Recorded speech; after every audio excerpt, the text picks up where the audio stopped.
यहाँ धरने में मौजूद तमाम हमारे साथी, आज ये इनकलाबी इंसाफ मांगने वाला धरना, इसने मालेगांव शहर की तारीख जो रही है, जो तहरीक बताने का काम करती है, उसको जिंदा रखा।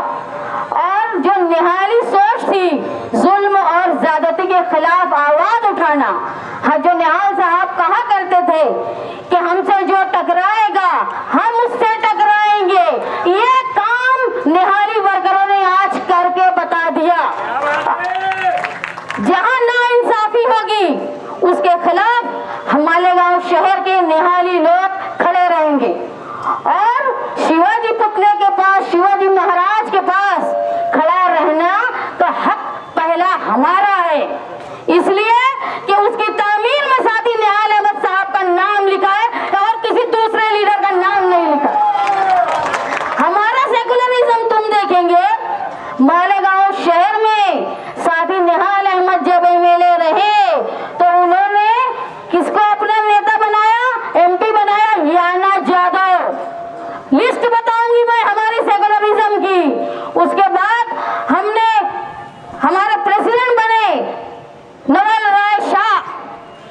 जब ओपन इलेक्शन होता था, प्रेसिडेंट का इलेक्शन ये होता था कि जिस तरह एमएलए के इलेक्शन में सब वोट देते हैं, वैसे ही प्रेसिडेंट के इलेक्शन में देते। जब जनता पार्टी से नवल राय शाह जो जैन समाज के थे, चंद वोटों से गिरे थे। ये सेकुलरिज्म है मालेगांव शहर के लोगों का कि उन्होंने जात पात को छोड़ के नवल राय शाह को वोट दिया। प्रेसिडेंट बने नवल राय शाह, हमने प्रेसिडेंट बनाया विट्ठल काड़े को। विट्ठल काड़े इतने धार्मिक आदमी थे कि साथी निहाल अहमद साहब बोलते थे कि उनके घर से लेके कारपोरेट म्यूनिसिपैलिटी तक जितनी मंदिर रहती थी वहाँ सारी जगह वो माथा टेक के आते थे, लेकिन उनको प्रेसिडेंट बनाया साथी निहाल अहमद साहब ने।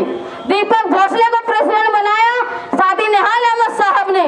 आप ये समझ लो कि मालेगांव शहर का किले का इलाका, जहां 90% आबादी मुसलमानों की है, वहां से पप्पू पाटिल, परवीन पाटिल को लोगों ने चुन के दिया। ये है हमारा सेकुलरिज्म। हमने जिंदा रखा है शिवशाही को, तुमने नहीं जिंदा रखा। मालेगांव शहर के नाकारा एमएलए और नाकारा नुमाइंदे जो कारपोरेशन में बैठे थे, आज एहतजाज का नाटक किया शेख आसिफ साहब ने। वो ये भूल गए क्या कि सटाना दवाखाना जो मालेगांव कारपोरेशन का था, इसको ग्रामीण को देने का काम इन्होंने किया था। अगर ये नहीं करते तो आज वहाँ ग्रामीण का हॉस्पिटल नहीं बनता। जब मालेगांव शहर का हॉस्पिटल बन रहा था, जिसका ऑर्डर आया और उसको मुंतकिल किया गया नदी के उस पर, उस वक्त मालेगांव शहर के कमजोर और नाकारा नुमाइंदगी की वजह से वो हॉस्पिटल यहाँ बन नहीं सका। और वो दूसरी तरफ जब बन गया, जब आप देखेंगे कि यहाँ के एमएलए ये बात बोलते हैं कि मालेगांव सेंट्रल में 67% मजदूर रहते हैं, तो जरूरत सिविल हॉस्पिटल के मजदूरों को थी। पहली जरूरत मालेगांव शहर की गरीब आवाम को थी जो स्लम एरिया में रहती है। मुसलसल मालेगांव शहर के साथ नाइंसाफी हो रही है। कभी पानी के नाम पे दादा भूसे साहब पानी लेकर चले जाते हैं और बेचने वाले भी शान से बोलते हैं हमारा था, हम लाए, हम बेच दिए। किसी के बाप का पानी नहीं था, ये मालेगांव शहर का पानी था, आवाम का पानी था। उसके बाद जब कारपोरेशन का जो फंड आता है उसमें 10% भी मालेगांव सेंट्रल को नहीं मिलता। आज मालेगांव सेंट्रल रोड, गटर, संडास और साफ पानी के लिए परेशान है। लोग परेशान है कि अपने घर तक पहुंचने के लिए कीचड़ में रास्ता नहीं होता और नदी के इस पार सुशोभीकरण का काम होता है। यानी इनको खिला खिला के बदहजमी कर दिए और वहां लोगों को तरसा के रखे। ये नाइंसाफी है संविधान की, ये नाइंसाफी है जो बाबा साहब अम्बेडकर ने कहा था कि जो जितना जरूरतमंद है उसको उतना दो। यहाँ बदहजमी कर रहे हैं नदी के इस पार। इस नाइंसाफी के खिलाफ निहाली वर्करों का जमा होना, और ये तारीख रही है कि जुल्म के खिलाफ हमेशा निहाली वर्कर जमा रहे।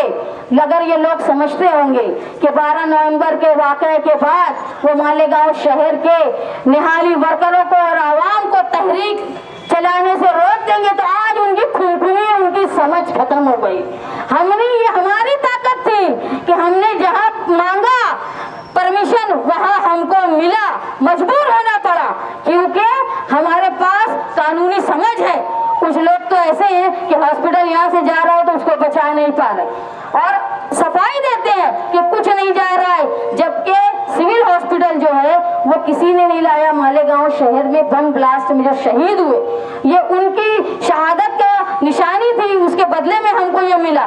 लेकिन आज ऐसा हो गया है कि बैंक उस तरफ जा रही है, ऑफिसर्स उस तरफ जा रही है। और मैंने कल एक न्यूज सुनी, एक मांझी आमदार ने कहा कि अगर मुझे एमएलए बना देंगे तो मैं उस तरफ कुछ जाने नहीं दूंगा। मैं तो ये पूछना चाहती हूँ, बचा क्या है अब कि तुम जाने नहीं देंगे? बोलो ये कि मैं वापस लाऊंगा, ये बोलने की ताकत नहीं है क्योंकि कारपोरेशन में अपने लिए राज करने के लिए सबसे पहले पांव में गिरने वाले कांग्रेसी शेख आसिफ का खानदान था जो दादा भूसे के पास गए और उसके बाद जैसे ही मौका मिला मुफ्ती साहब वहाँ चले गए। मुसलसल मालेगांव शहर के लोगों के साथ नाइंसाफी हो रही है। अगर रात में औरतों को जच्ची का मामला आएगा तो उस वक्त शदीद तकलीफ होगी। ये तकलीफ ना हो इसलिए मालेगांव शहर का जो हक है, जो स्लम एरिया का हक है, उसको दिलाने की कोशिश के लिए आज निहाल वर्कर समाजवादी पार्टी के बैनर से यहाँ बैठे हैं और हम